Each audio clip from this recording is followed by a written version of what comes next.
On September 4th, 1995, WCW presented the first ever episode of Nitro from the Mall of America in Bloomington, Minnesota. In November of 1988, Jim Crockett Promotions was bought out by media mogul Ted Turner. I won't go into details here as that deserves a whole other video another day. In 1993, after a series of failed leaders, Turner promoted Eric Bischoff from his on-air role as announcer to be executive producer. By 1997, he would be the president of the company. The way Eric tells the story, he was summoned to a meeting at CNN Center and expected a browbeating as WCW had been a consistent money loser even before Turner bought it. In the meeting, Turner asked what they could do to compete with Vince, whose flagship show Raw had begun 2 years earlier. According to Eric, he pitched the idea of going head-to-head with Raw, but airing live as opposed to Raw, which was pre-taped at the time. Coming up with the idea on the fly, which Turner went for. According to wrestling observers of the time, the meeting took place on June 5th, but at that time no details were available. In the July 24th edition, Dave Meltzer reported that TNT would air a show called Something Like Wrestling Nitro, starting on September 4th. Nitro's lead-in was scheduled to be reruns of Thunder in Paradise, an action-adventure show from the creators of Baywatch, starring Hulk Hogan as Randolph J. Hurricane Spencer. Being an early 90s kid, I saw this before I even knew what pro wrestling was. In the first ever WCW Nitro match, Flying Brian defeated Jushin Liger. How fitting that Nitro would begin with two future legends. WCW had plans for Nitro to start every week with a strong wrestling match, inspired by Raw having wrestlers like Bret Hart putting on good matches. This was not actually the first time Pillman and Liger had met in the ring. In 1991, when Liger defeated Pillman for the WCW Light Heavyweight title, a championship that was only active for just shy of a year. Bryan would win it back from Liger 2 months later. In 1992, they would eventually team up in an NWA Tag Team Championship tournament, where they would make it to the second round, losing to Nikita Koloff and Ricky Steamboat at the 92 Great American Bash. Here in September 95, however, these two would meet in the Mall of America, in a really fun match that holds up even today. Post-match, the two shake hands and show respect to each other. Here's a trivia note for you. Despite Liger and Bryan's reputations as legendary cruiserweights, neither actually held the WCW Cruiserweight Championship, which wasn't introduced until 1996. However, if you look at the title's history on WWE.com, you'll find that the first two champions are recognized as Pillman and Liger. That's because WWE combines the light heavyweight title I mentioned earlier with the cruiserweight title's lineage, so Pillman is retroactively the first cruiserweight champion, and Liger the second. In 2019, 24 years later, during Liger's retirement tour that lasted almost a year, he would share the ring with current AEW wrestler and Flying Brian's son, Brian Pillman Jr. On March 7, 2019, Liger in a press conference announced that by the following year's Wrestle Kingdom, he would retire from in-ring competition, what would end up being a 36-year in-ring career. The following day, Pillman Jr. tweeted about how it would have been an honour to share the ring just once with one of his dad's famous rivals. Thanks to Defy Wrestling, this would happen as part of a 6-man tag on August 23, 2019. In my research for this topic, I couldn't find any definitive reason why Nitro emanated from the Mall of America, but the gaudy video package on the show for Hulk Hogan's Pastamania restaurant in the mall might have had something to do with it. If you're curious, Hogan's Pasta venture opened in June of '95 and wouldn't last 1 year in business. This isn't the only culinary failure in Hogan's past. If you lived through the 90s like I did, you'll likely remember the George Foreman Grill, which launched in 1994 and was promoted by the boxer, earning him an estimated $200 million over its lifetime. Legend has it that the endorsement of the grill was originally offered to Hulk Hogan, who turned it down in favour of a meatball maker. This story did come from Hogan though, who also claimed that he was almost in Metallica. Next on Nitro, we would see history play out, as Ric Flair would wrestle Sting. By this point, the two had been rivals for years, with their famous match taking place at Clash of the Champions 1 in 1988. That match would end in a 45-minute time limit draw, something we clearly weren't going to see on this 1-hour edition of Nitro. In 96, Nitro would be extended to 2 hours, then to 3 in 98. By 2000, they went back down to 2 hours. Who knew a weekly 3-hour wrestling show might not do as well in the ratings?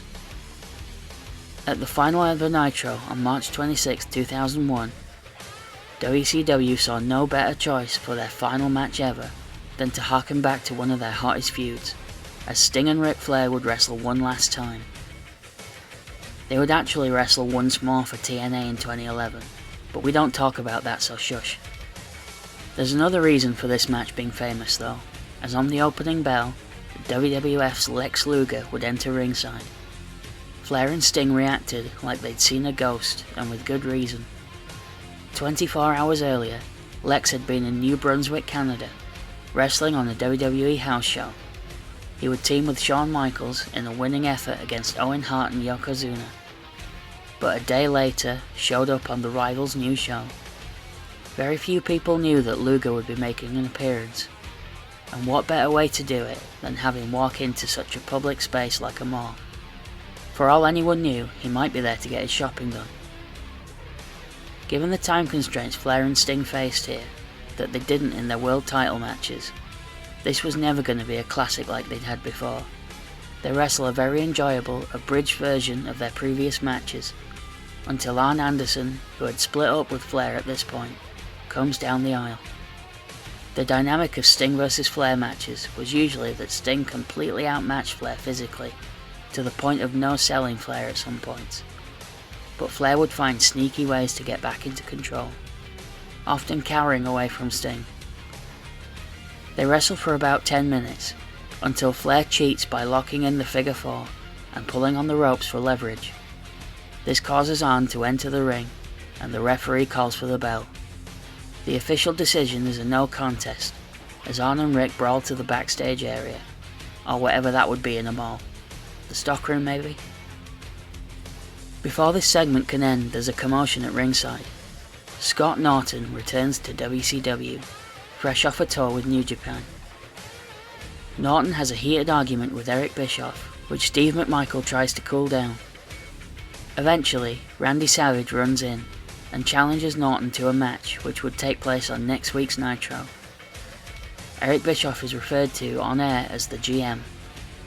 I'm not sure if it was public knowledge or not that Bischoff was WCW's president at the time, much like how Vince McMahon would lead commentary while not publicly being presented as the owner, until some miscommunication that might have happened in Canada once. Next we see a highlight video for Sabu. I knew he had a brief run in WCW, but seeing him in that ring is still bizarre to me. He would go on to have 3 Nitro matches, with 2 being victories over Mr. JL, later known as Jerry Lynn, and his final WCW match would be a win over Disco Inferno. In April of '95, Sabu had double booked himself for ECW in New Japan, and chose the latter. Given that Sabu was booked for a big tag team 3-way dance that had been built to, Paul Heyman got in the ring that night and fired Sabu publicly. He then cut a fiery promo about how Sabu had let the fans down.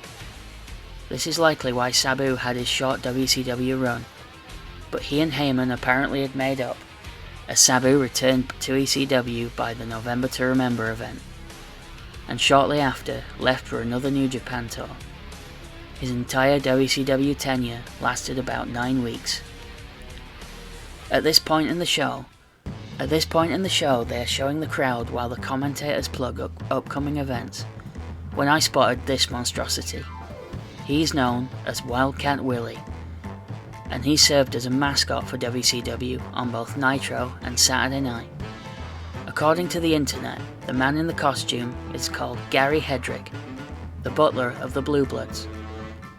On his 83 Weeks podcast in 2019, Eric Bischoff explained that Wildcat Willy was created to hype up the crowd during dark segments, but occasionally would be seen on television.